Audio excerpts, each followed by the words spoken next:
वेद वाक्य है, अयम निजः परा वेति गणना लघु चेतसाम उदार चरितानाम वसुधैव कुटुंबकम।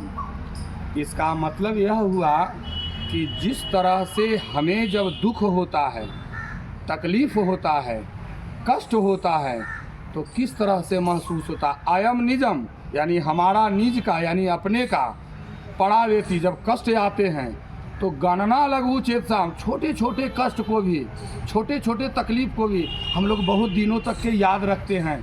फलाने समय में ऐसे हुआ, फलाने समय में पेट दर्द हुआ। तो उसी तरह से कह रहा है वेद कि जिस तरह से स्वयं को कष्ट आता है तो तकलीफ होता है, दुख होता है, दर्द होता है, उसी तरह से उदार चरिता नाम, जो उदार चरित्र के व्यक्ति हैं, वसुधैव कुटुंबकम, समूचे पृथ्वी को वो अपने कुटुंब के समान, परिवार के समान मानते हैं।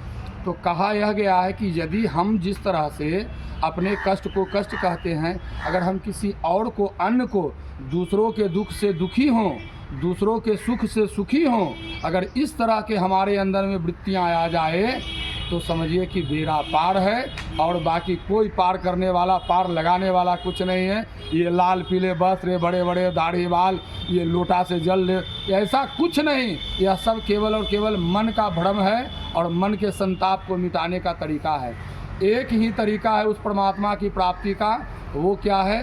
आप अपने से सदैव दूसरों के लिए, परमार्थ के कारण, परमार्थ के लिए यह शरीर दिया गया, इसलिए यह शरीर खप जाए परमार्थ के काम में। आप लोगों ने देखा होगा, सुना होगा, पुराने पुराने बड़े बड़े जो ऋषि मुनि थे, वो जंगलों में रह करके सदैव दूसरों के लिए, विश्व का कल्याण हो, विश्व में शांति हो, लोगों में सद्भावना हो, इस तरह के मन में विचार रख करके वो तप तपस्या किया करते थे। तो बंधुवर, हमें सदैव दूसरों के लिए सोचना चाहिए अच्छी बातें। जब हम दूसरों के लिए अच्छे सोचेंगे तो हमारा भी उत्तम होगा, यह निश्चित है। मिलते हैं फिर एक अगले अंक में, तब तक जय सिया राम।